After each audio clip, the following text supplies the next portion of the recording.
guys ready to get started? Can I see some thumbs ups in the comments maybe or on your screen reaction? Yeah, so that I know you're here. I know you're all eating, so it's all good. Um, Great. Well, thank you for inviting me to teach this workshop, Tori and Madeline. I'm so excited to be here today. And we've been working with practices for a while now, and we find that utilizing PracticeVital has helped us just save a lot of time on gathering some of the metrics we need to be able to have the right conversations, strategically speaking, from a finance perspective. So we really so value the tool and use it a lot with our clients. So I'll be sharing a little bit more about how we've implemented and started utilizing this in our both financial reviews and strategic conversations as we are supporting group practices as their fractional CFO. So for those of you that don't know me, I'm Carla Titus. I'm the founder and CEO of Wealth and Worth Within. We're a fractional CFO firm. We provide financial and advisory consulting services to group practices. And we've been doing this for a while now, 6 years in business. But before that, I had a corporate career of 11 years in financial planning and strategy. And what I always say to clients is we're bringing the best of the corporate strategic financial planning tools and processes to your small business. We're very passionate about educating our business owners and helping them understand the financial aspect of their business so they feel empowered and we can have much more strategic and better conversations around what's happening in their numbers. Okay, so it's a little bit about me. I'm going to dive right in to a little bit of the use cases we'll be touching on and many more. I have a whole list, but I do want to make this interactive. So please drop your comments in the chat with any questions or direction you want me to go in, and I'm happy to go there. We'll do a live demo on the tool so that way you guys can see how we start to utilize some of the functionality there to get us some of the answers we're looking for. So to start, a very obvious one, I'm sure you guys are already doing this if you already have the tool, but reviewing weekly clinical capacity to understand where we at from both an overall practice perspective, but also from each clinician's goals in meeting what we've are compensating them for and the type of performance we want to see in the business from each of the clinicians. I know that at times there's a big gap between what we want to happen and the reality of what's happening in the practice. And this is sometimes where the profits go to leak out of the business. And so ensuring that people are performing at the right level, or if they're not, that we're having conversations around what needs to change in order for them to achieve their goals. Is it a coaching conversation? Is it a retention conversation?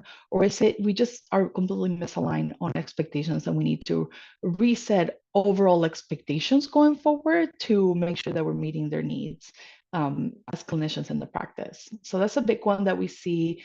And this ties to gross margins in your business. So if you don't think this is a problem, in your practice so it doesn't impact your profit, I'm here to tell you that it actually does impact your gross margins. That trickles down all the way to your profit. So we'll walk through a little bit of how we do that math and what we're looking for to analyze gross margins in the live demo.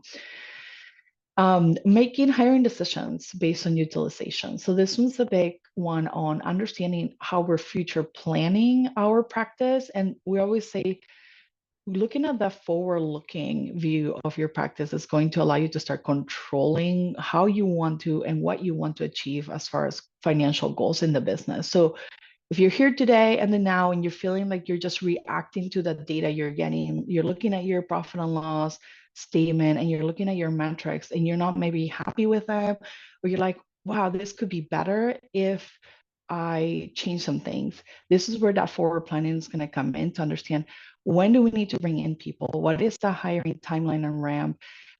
Based on how utilization is going on our current clinicians, we'll be able to know when is that right time to start to hire and bring on additional team members. And that will help you maximize profit because we're not hiring too ahead, we're not hiring too late, we're hiring just right. And the dashboard where we track week over week and start to look at averages will help us guide that conversation on when is the right time. One of the other use cases that we use a lot is just overall practice and data overall for the practice on how many sessions are we billing for every month? Are we trending up or down from last month, from last week, from last year? And if you're not taking advantage, the tool allows you to toggle between all of those. And even quarterly, you can look at, are we doing better than last quarter, same quarter last year, or last quarter that just passed? Are we performing better or worse than? Also taking into account the seasonality of your own practice as you're comparing the goals to make sure that you're not skewing in any other direction, that, you know, if the summers are slow, you're not comparing summer to maybe a Q4 that might be a strong quarter for you. But maybe looking at last summer to see, are we better than last summer? Fantastic. Then that means we're making progress and hitting better metrics. And then the last one is to review the trends I was talking about, right? Anticipating when you will need more clinical staff to meet the needs, and then also considering space in this whole conversation. I know you're very mindful of your office space, making sure you're adjusting schedules to fit in more people, or if you're thinking about a second location, start to plan for that cost. What is your break-even case in that? How many clinicians you need to have, and how many sessions you need to perform in order to just break even, and how long does that take before you start to generate profit from that second location? And these are all the type of discussions and conversations we want to be having, but also crunching the numbers on understanding how we start to move forward to make progress on that and not being caught by surprise. Because I have clients that show up and they're like, oh, we're opening our second location. Oh my God, now I have to hire 5 or 7 people. Where am I going to find them? How many sessions? What's going to happen? And then it's just kind of in this anxiety mode instead of, oh, we know we have 5 clinicians in the pipeline ready to go. Maybe they were hybrid before. We're going to put them more in office now because that's our patients are asking for more in-person sessions, and then start to fill up their schedules ahead of time. And then by the time we open the second location, we're not as stressed out because we already have some clinical hours coming in to help cover some of that cost.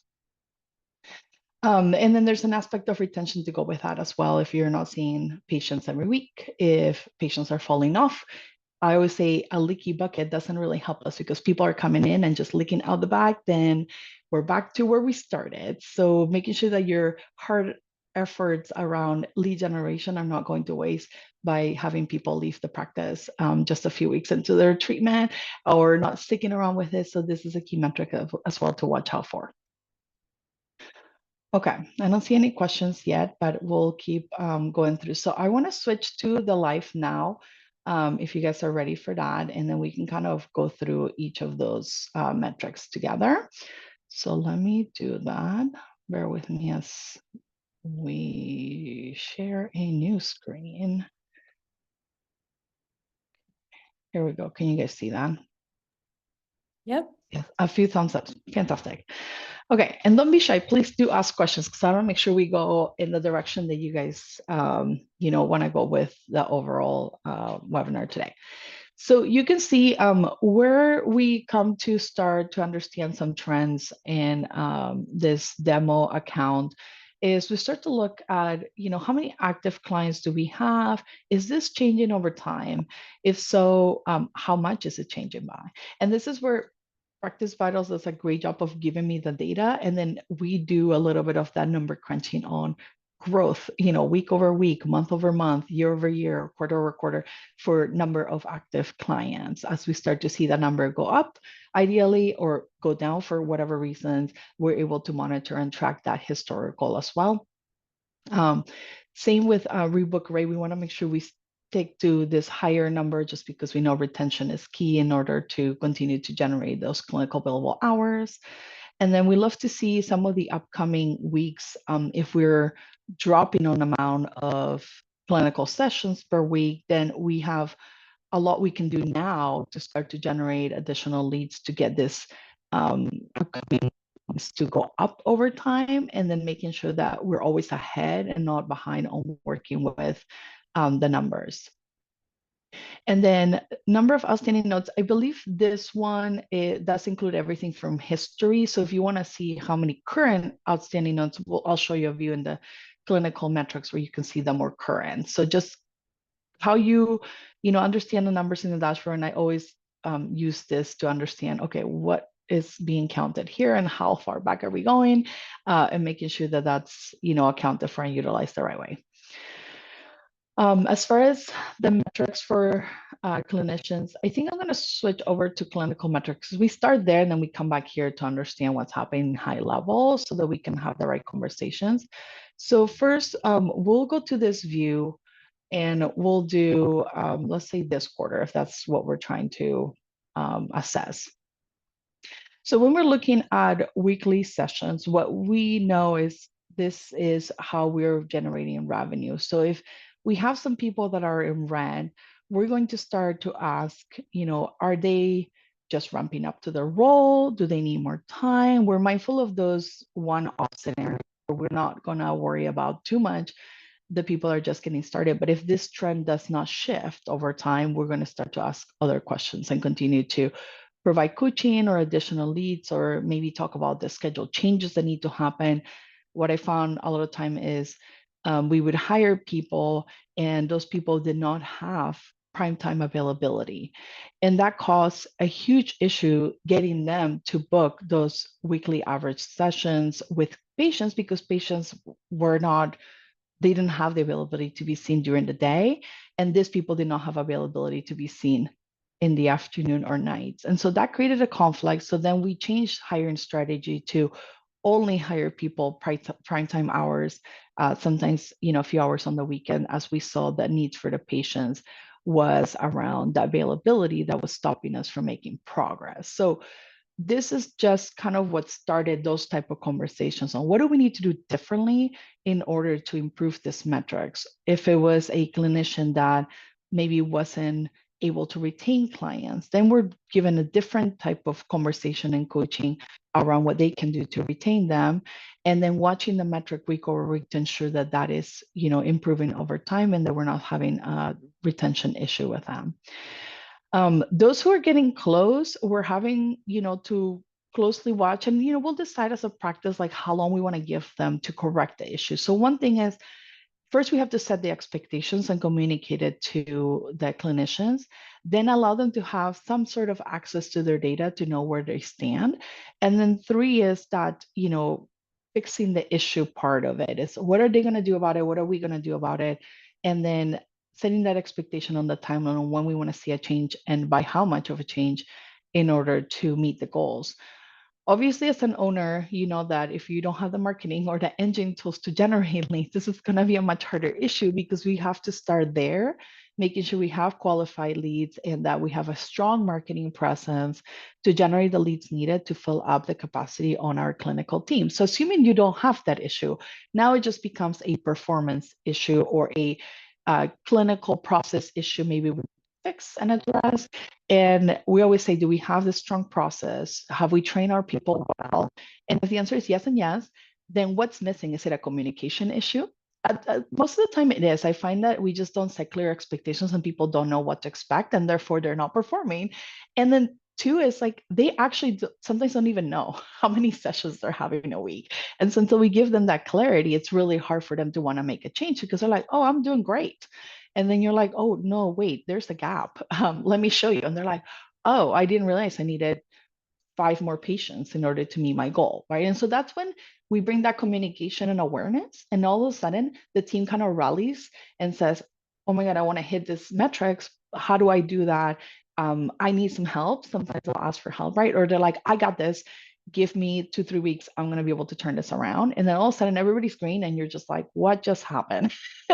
And I find that communication has driven a lot of that clarity needed for the team to be able to start to hit their metrics, sometimes even exceed them. In some cases, you can see from the dashboard here examples where people are exceeding.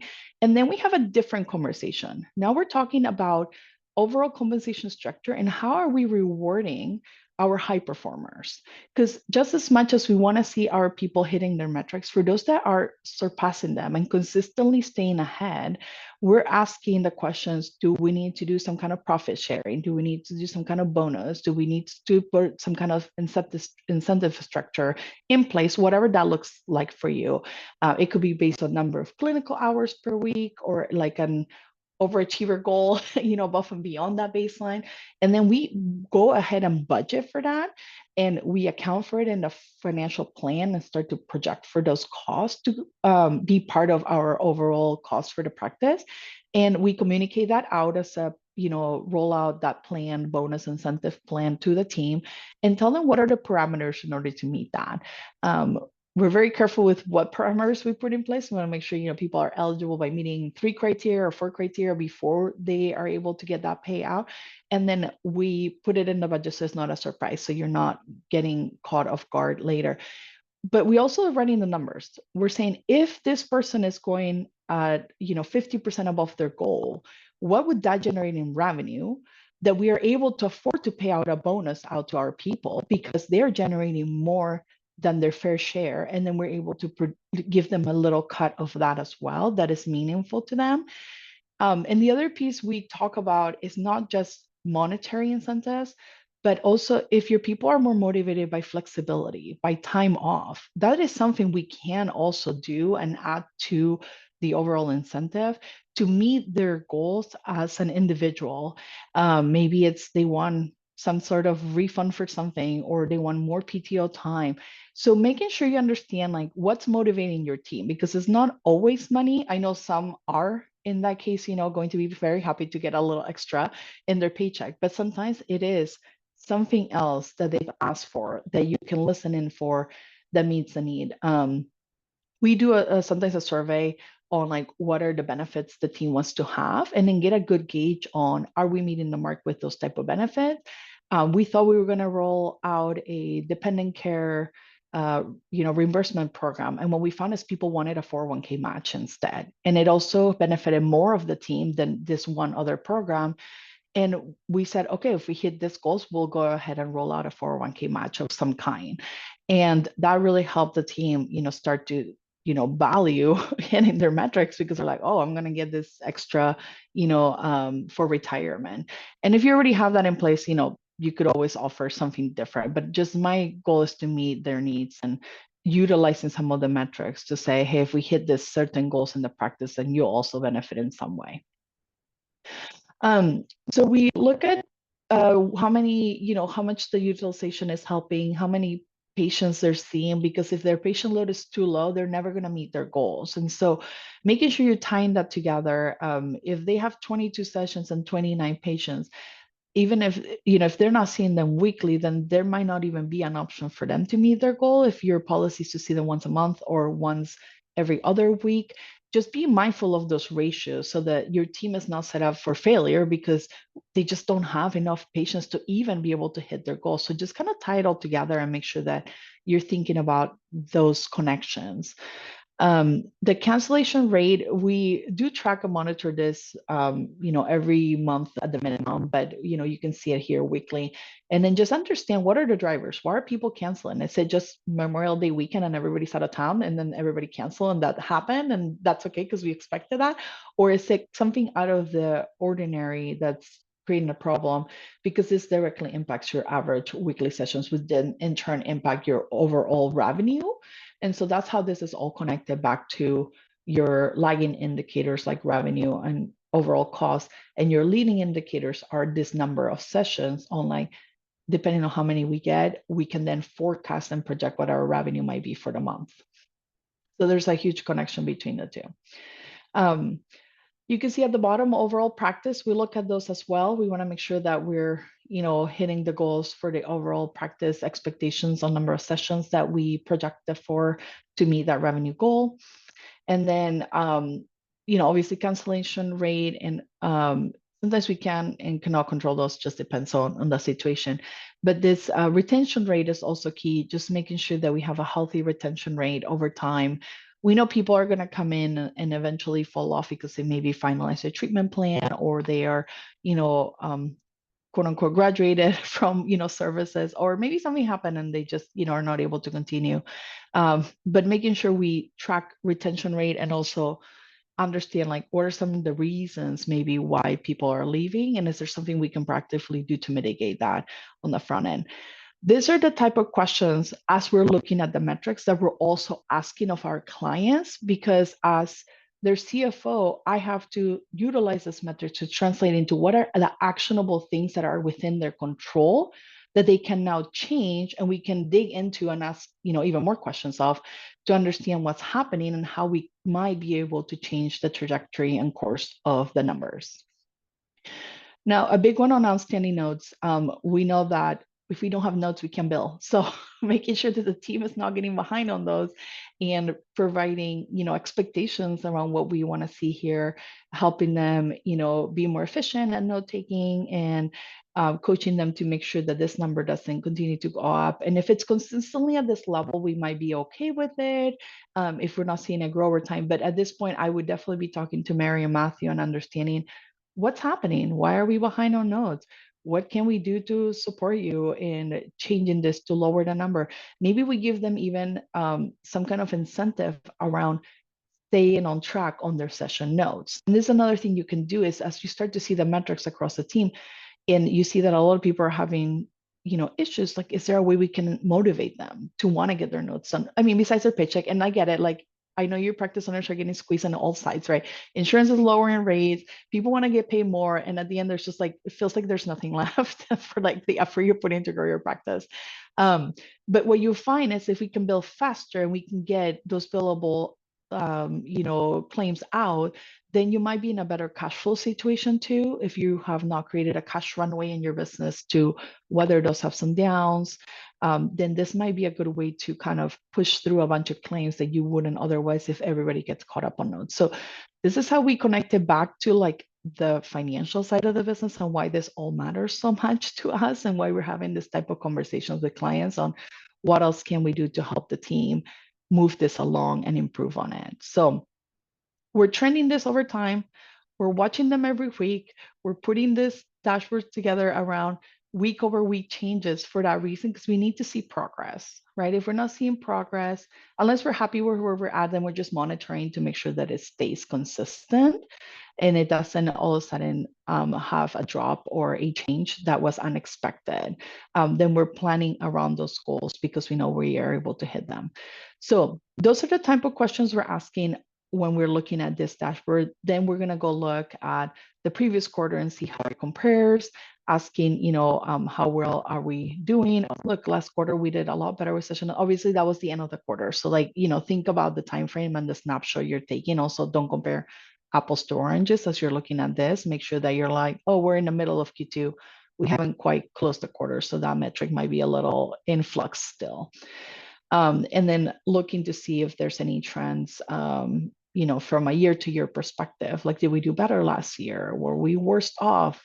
Also take into account that your practice might have been a different size the year before. So you also need to adjust for that. Make sure if you have more people, then there might be more moving pieces that you're accounting for. And just kind of thinking about that as you're looking at the metrics. Don't just compare them, apples to apples. If you need to make some adjustments based on what happened last year, maybe last year you lost a bunch of people and you hire a bunch of new ones, the metrics might look a little bit skewed for that ramp up period on those clinicians. And then we'll go to overall. So we'll go back to our overall to see what happened this quarter and start to look to see if we're seeing good trends. So this is one of the ones I'll watch out for. And we might even pull the full year if it's relevant, depending on your seasonality, and see, wow, in May, we didn't do quite as much as April. What happened? What was the difference? Did we have maybe a clinician leave the practice? Do we have some kind of high churn rate that we need to watch out for? And as we're building out June, we can see where we're at currently to compare to May and April. This starts to inform our conversations. It's June 10th. How many more sessions do we have on the books already scheduled? And are we going to get close to meeting our goal? And let's say our goal is 800. Will we be able to hit that? If not, then we know our revenue is not going to be as strong as we had expected and projected for. Then we need to utilize this next couple of weeks to try to increase the number of leads, bring more patients to the practice, assign more patients to each of the clinicians that have availability, and try to get their overall clinical sessions up so that we're not waiting till the end of June and we realize, oh man, we only hit 700 sessions. We're going to have a down month in revenue because we know that that's going to translate to revenue in the next 30, 60, 90 days as claims get processed. Then we're not surprised that we're having a dip in revenue. We already know, oh, it's because June wasn't as strong. And maybe we're going into our summer season. So that's part of it. And we're not concerned because we can look at June last year and say, yep, that was what we did June last year. We're not doing, better than because we have the same size team. And this is just an expected trend. So we're not surprised by that. But these are the type of things I want you to be thinking through as you're going through the metrics, not just taking the metrics, walking away and not doing anything with it, but really start to help utilize the metrics to drive action, which is, and ask the questions if you don't know the answer, because your team might have valuable insights. Then, they might surprise you with, and you're like, oh, that shouldn't be an issue. I can do something about it. And now you can change it before the end of the month so that we're not, again, back at the end of the month, not meeting our goals overall. So overall practice, we want to make sure that our completed session and our average weekly sessions are strong. And then the other piece I'll layer to this is when we're looking at this metrics, we are applying an average reimbursement rate for your overall practice. You can pull that from, simple practice and times it by the number of average weekly sessions and get an idea of what your revenue might be for that period of time. In this case, we're looking at quarterly. So if I change that to monthly, then we can see what your monthly might be, trending to. And since the month is not over, I might just go back 1 month and see, okay, what was last month? Okay, 179. So if I'm not on track to 180, then I know my revenue won't be as strong as it was previously in April, maybe potentially May, since, some of the claims go processed then. And we start to look at this like a simple high level math, right? This number times the average reimbursement for your overall practice will give you an idea of roughly projected revenue. And then just know that there might be some time between when you actually get paid to when you materialize the revenue, but we could still use that as an idea of how are we hitting our goals for revenue, or if we're not, then what are we going to do about changing that course? Maybe the issues, again, clients, there's just not enough clients that are seeing enough patients. So that's one that you would need to fix with marketing, bring in new patients, market new ways to bring in that. And sometimes some of those changes might take a few months to, start to materialize. But the goal is we got to track that progress over time so that we know, are we making improvements or not? So back to this, what we will also do is layer along with this overall compensation data for our clinical staff. So you'll pull in payroll, you'll pull your average weekly sessions, times it by your revenue, and then calculate what we call a gross margin per clinician. And why we care about this gross margin per clinician is because they not only should be paying for their own cost to compensate them, but they should be generating profit above and beyond that. And that's the profit that you will utilize to cover your overhead or operating expenses in the business, like rent and software and other costs that you might have. So if those gross margins for your clinical staff are not at a healthy percentage, then you can start to see some issues because maybe you're compensating your team too generously. Now, if that is the case and you find that out, we're not saying go change your compensation structure. We're saying let's evaluate what are some of the changes we want to make. Let's start to project what the new compensation plan might look like. Let's decide if it makes sense to make a compensation change, or do we just do it with the new people we're hiring and we kind of grandfather our existing team into what they've been accustomed to so we don't end up losing everyone. And then we start to think about what are the changes, when would we want to roll those out, what does it look like, and what impact it might or might not have on our team. But there is a way to fix gross margins over time. So we're not advocating to just change it all and like get rid of everyone because that doesn't work.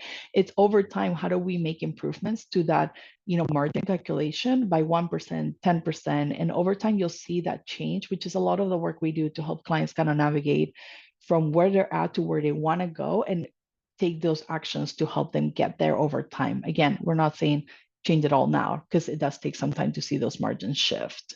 Once you have healthy margins, then it's all about keeping to those healthy margins and continue to monitor every month how are we performing to those gross margins to ensure that our team is performing at the level we need them to for this all to be worth it for you owners.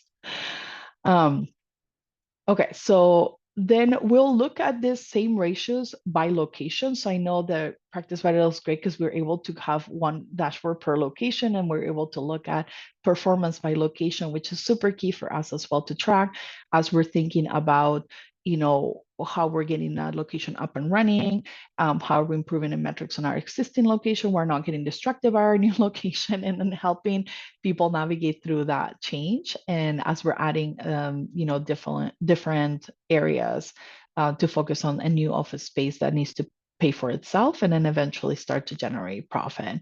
And it does take some time. So making sure that you kind of understand that, it's going to be a process.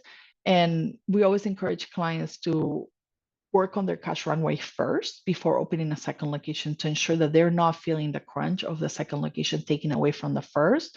And then, starting to stress out about when is this going to make money? And like, oh my goodness, we need more clinicians, quick, hire. And then they hire the wrong people, or, they just start to make decisions based out of fear instead of based out of a confidence, because they have the cash and they know they don't have to worry about that, at least for a few months until it starts producing, because we know it takes time. Okay, I'm going to pause there for a second to see if anyone has any questions. I didn't know, I'm not watching the chat, so I'll just let you guys let me know. Or you can unmute and ask the question, I don't mind.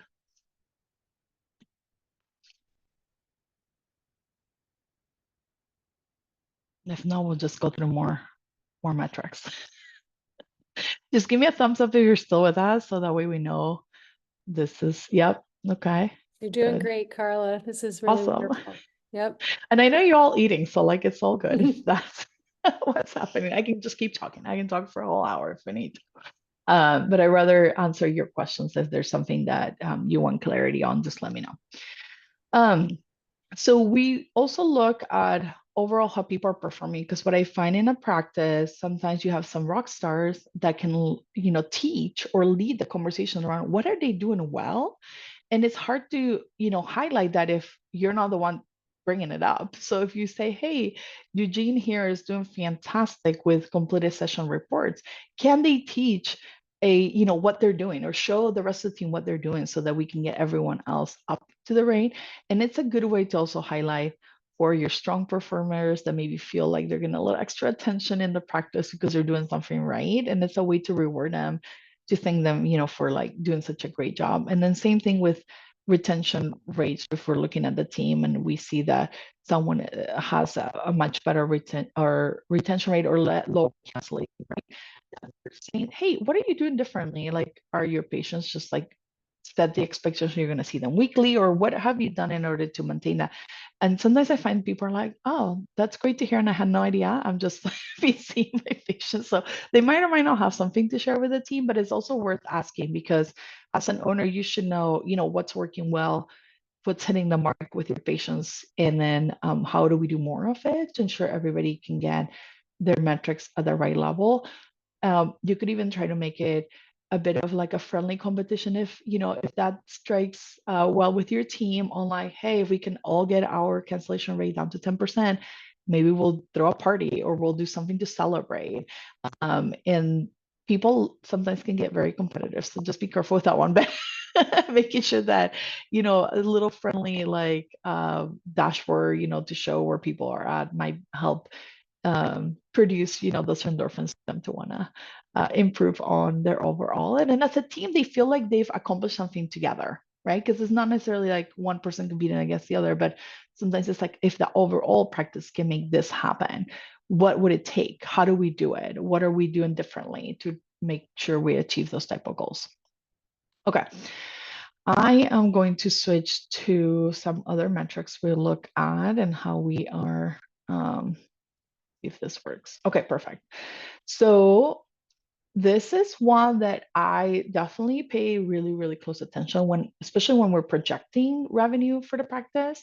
We want to take sessions into account as we're projecting forward. So we'll look at last year and say, okay, if this was our expectation and we had, let's say, 10 clinicians in the practice, but now we've hired 5 more, and now we have 15. My expectations won't be the same as last year. My expectations are going to be 1.5 times last year. So it's a good way to start to generate session goals and project their revenue goals around your practice by just taking into account past years, assuming people were actually hitting their goals and they were not lagging behind. This might be a good indicator to establish a baseline and make, checking to see how many people do we had any transitions, what happened in August last year, as a good way to gauge what might be August this year in the practice and start to make those assumptions.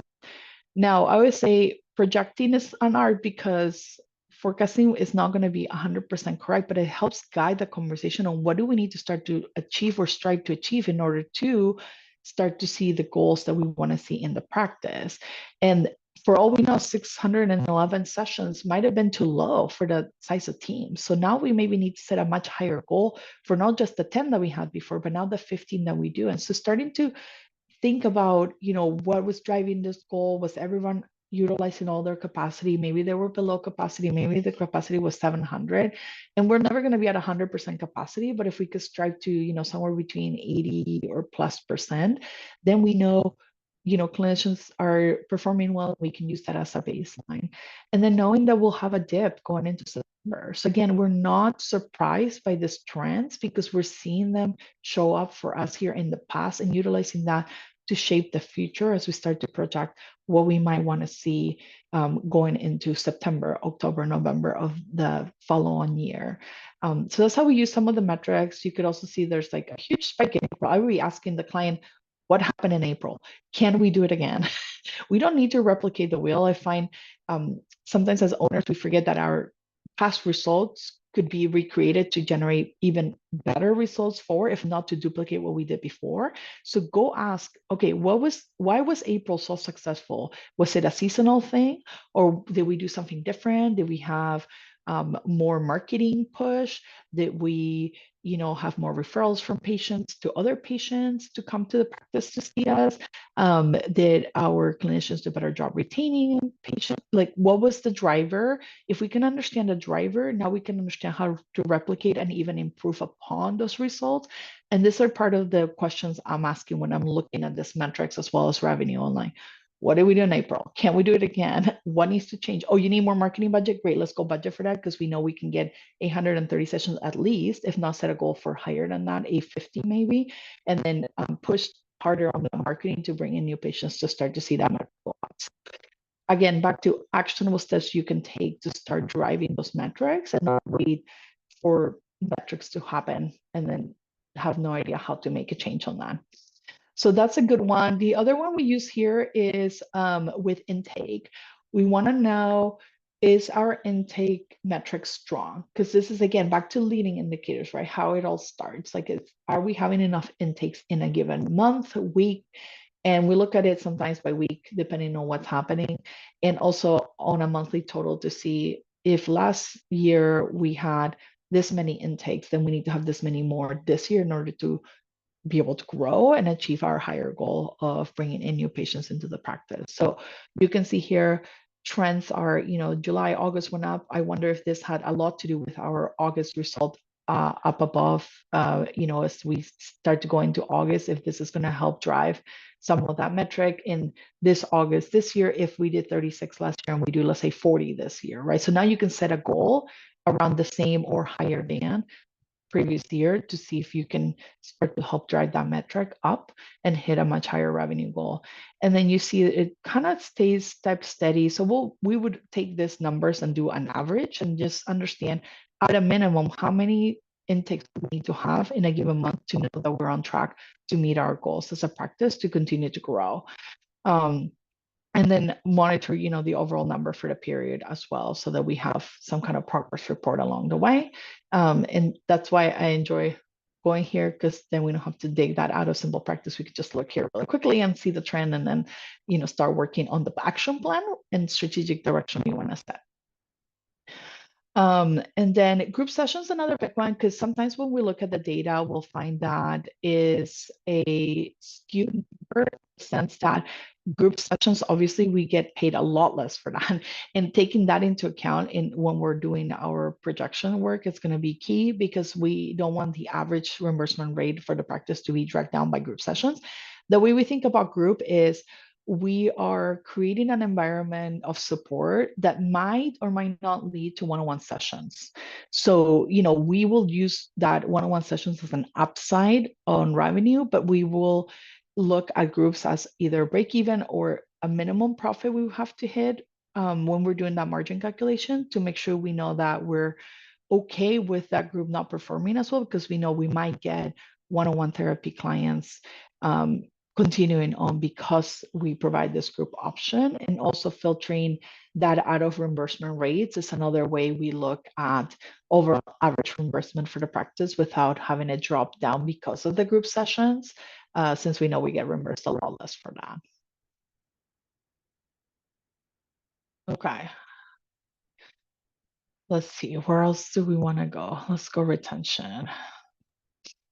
Okay, so we can see, how many sessions per client. I believe at some point we established it was 8 or 12 sessions where we ideally consider a client retained, and making sure that we know the numbers are for our practice, and it might vary depending on who you're talking to, and making sure that we are looking at, once they're through intake, how many sessions are they going through, how many people were retaining in those, and it looks like in this case is doing a good job with her patients. Obviously, there's only a few patients, so that makes it also skew in her favor. So that's another thing we want to take into account. We're looking at Whitney clients, is if you're comparing Whitney to Deborah, this might be, it's harder to be patients, right?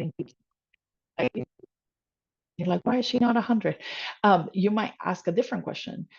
This is a much higher number, a much harder, because there's more variables, more people to deal with. Where at 5, it should be super simple to retain that many. And I know that we don't necessarily adjust by number, but if I'm looking at Eugene, it would be, again, I'm comparing them to Whitney and say, actually, I consider 87% of 20 much higher retention and much positive impact to the practice than the 90% of 18. Right. So making sure you're kind of thinking through that, as well as the number of retained clients are higher or lower, that you're adjusting your expectations on what retention rate might be. And then obviously overall practice retention is going to take into account as well. So what we don't want to see is that ongoing coming and going of patients as you're bringing them on, they're not being retained, they're leaving. Then you're back to starting from scratch, right? For everyone that you brought in that's not staying, we're going to have an issue. Or even if they do 4 sessions and they leave, kind of getting to the root cause of that problem and starting to address retention. So you're looking at this metric to start to address retention, why, when it's happening, not waiting until 2-3 months when your revenue has taken the hit from retention to understand what's happening, but start to ask those questions so you're looking at this metrics quickly. Okay, and then cancellation rates. I know this one, it's a little bit harder, especially if you're not looking at who's doing the cancellation. So we will actually, in Simple Practice now, you can break down who gets to cancel what. And that's helpful to know if it's clinician initiated or if it's patient initiated, to understand, like, is the team just creating the cancellation rate to go up, or is it a patient issue where they're canceling, they're rescheduling and moving things around? Because I'm less worried about the patient side of it unless it's astronomical, but more like, is your team the one generating all this movement and cancels that are maybe not necessary, unless it's maybe a ongoing, they got everyone booked up for Memorial Day weekend, and then Memorial Day weekend came and everybody had to cancel it because we knew that no one was going to be around. So just kind of, keeping that in mind, making sure that that's not driving reason. But I will be asking, what happened in December? Can we make sure that this coming December, we don't have the same issue by proactively, addressing, hey, holidays are coming. Do we need to just go ahead and get you rescheduled for the first week of the year? Again, using your metrics to drive that action in your practice to get ahead of some of these potential issues is going to be key in keeping this under control. And I know that sometimes we're in the day-to-day and it's hard to think ahead, but if you just give your scheduling team maybe the goal to go reach out to 5 patients per week and say, what are your plans for the holidays? Can we get you in a good schedule that works for you ahead of time so we can move things around? Or just get them canceled if that's what we need to rebook here. Then you can maybe get your goal down to 15% for December because you already preemptively went ahead and got everyone to the right spots. So that's another aspect of what we do when we're looking at this. Obviously, waive fees are on trying to keep that under control or creating a budget for how much you want to do in waive fees is going to be important to help, control this cost. And then, take into account clinical cancels into your overall budget to know that you just might not be able to hit that number of sessions because you do always have to bake in some kind of cancellation rate. We like to keep track of that every month and then ask, hey, what did we do in November? And like, who canceled? Can we get a list of people? How many cancellations? Was there a reason for the cancellations? That's maybe a trend that everybody's telling us is an issue. And then again, trying to get ahead of that before the next holiday season comes. Okay, I think, is there any questions, Madeline, that came in? Yeah, we had one from Tabitha a few minutes ago on the topic of burnout, which maybe if you wouldn't mind spending a few minutes talking about where or how you might flag for burnout. Specifically, Tabitha's question was, what would you recommend if you don't want your therapist to be overachievers in their metrics? In working with complex trauma, seeing too many clients would be detrimental to the clinician and ultimately the clients due to burnout.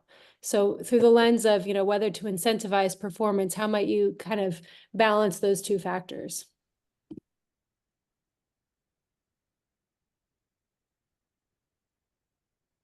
Can you hear me okay? Okay. Headphone dive just there. Yeah, so that's a great question. So I think as a practice, you have to decide the number of maximum sessions per week you need to have for your trauma team, right? It's intense work. It can cause a lot of burnout quickly. And, every practice is different, but especially when you're dealing with trauma, you might not want your therapist to be at more than 15 billable clinical hours per week. And that just becomes your norm. And that's what you're working towards. And if you see that anyone's struggling, having a conversation like, does it need to be 10 for you?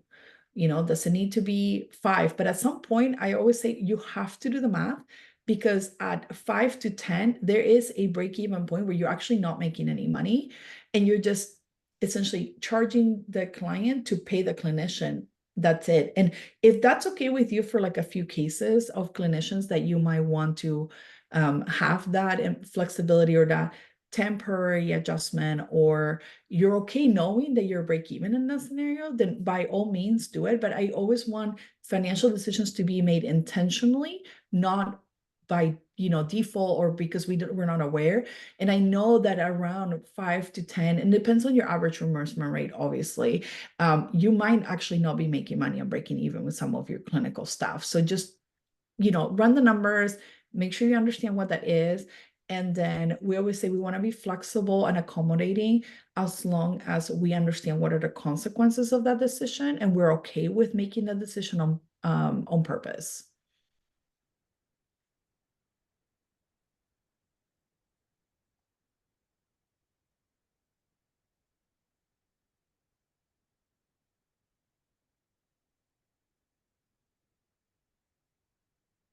I had a question, Carla. What do you think is the average number of sessions a client needs to be retained for in order for a practice on average to break even? So I know it depends a lot on the expenses of the practice and how much they're spending on marketing, but I've heard a range from 4 to 8. And I'm just curious if you have a sense of that. Sorry, and I missed part of that question because I couldn't hear. Do you say for Average number of sessions you think a client needs to be retained in order for the practice to break even? to be retained? So yeah, so it's going to depend on your average reimbursement rate. Because I have psychology practices that can charge $250 an hour private pay. So for them, it's going to be a lot less. And for your Blue Cross of whatever state that reimburses you at 70%, less than $100 per session, is going to be much higher. So it's really around running the numbers on the scenario on like with a 5 clinical sessions, with a 10, with a 12. And then when you consider retained client, is if it's weekly for your practice, is it biweekly? Is it a number of sessions that at that point, they're going to stick around? So the minimum is maybe 8 or 12 is what I've seen, somewhere between that 8, 10, or 12, consider retained for your practice. Then, at that point, we are good. But it's not really just one patient, because I think of it more from the clinician side. It's like, how many people are your clinicians seeing? Because that's the payroll that you're running, is to pay your clinical team. And then also, are they retaining the patient, right? So I think there's two aspects of that, but it's really going to come down to average reimbursement rate that you're seeing across the practice, which you can pull the numbers from your own EHR and do a little math on, what are the reimbursement rates we're seeing, and then just run an average formula on that to see what it is. And then times that by the number of sessions minimum that you think you need to retain, and then you'll get that number. But that one is hard to compare, because what are you comparing it to? The hours you're paying your clinical staff for that one retained client might be a good way to look at it and say, am I breaking even at 8 sessions or 12 sessions, so that you kind of have an idea of what that is. Yeah, it's a good question. But the answer is always, it depends. Also, how much profit do you need to cover your overhead and your own owner's compensation?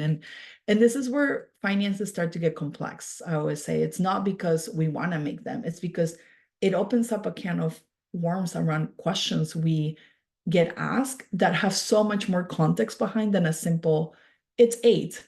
It's like, it's 8, but it depends on this 10 other variables. So tell me what they are, that we do the math, and then we can tell you a better answer based on that. Carla, we have another question in the chat here from Megan Freeman. Great question around, how do you sync this world with your payroll world? Do you have any tactical advice perhaps on how to make that dashboarding transition smooth and to make sure you're, syncing the data appropriately?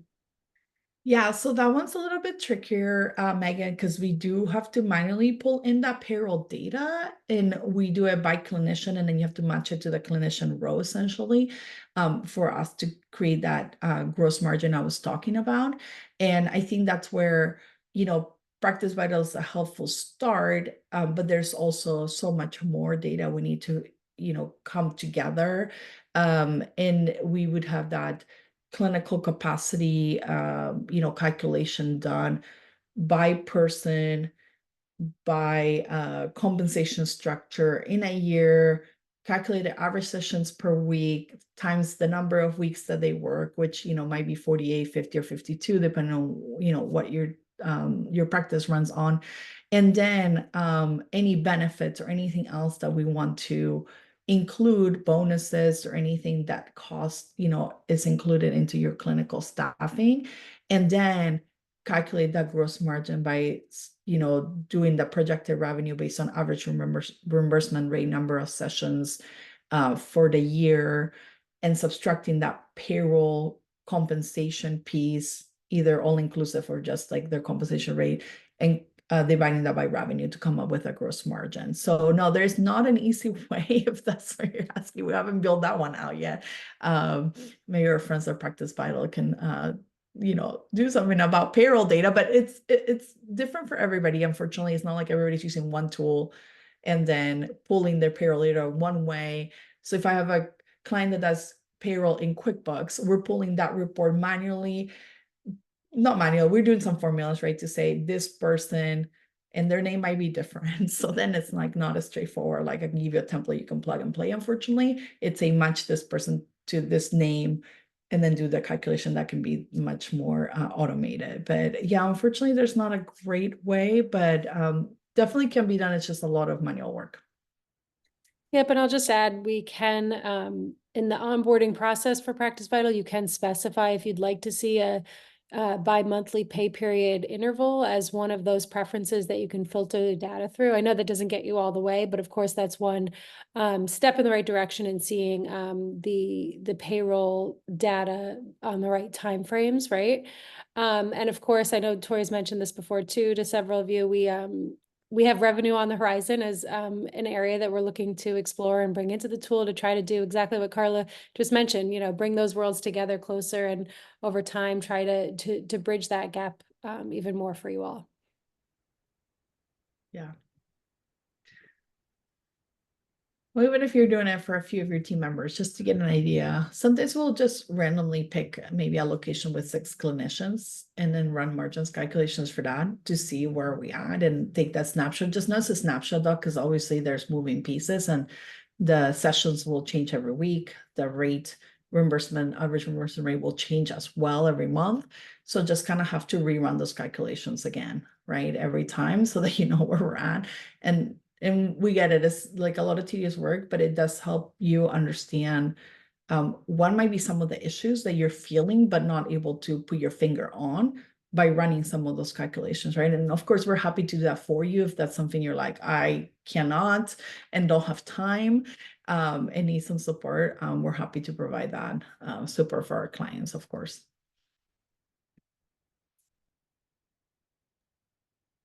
All Oh, right. thank you, Christy. Thanks for coming. I know we're at the top of the hour. I'm happy to stay on for a minute and answer any other questions. But yeah, let us know how you like the workshop. And yeah, so glad to be Thank you so here. much, Carla. This was awesome. Really great. Yes, thank you, Carla. Thank you so much Fabulous for to having me. have everyone Appreciate it. here. Yeah, this was fun. And we can send out the recording to everyone. So if you want to review it again, I know it was a lot of information in a short amount of time. So I know I'll be watching it again and looking through insights. I'll leave you my contact info in case Awesome. anybody wants to reach out. And yeah, thanks for having me. I appreciate it.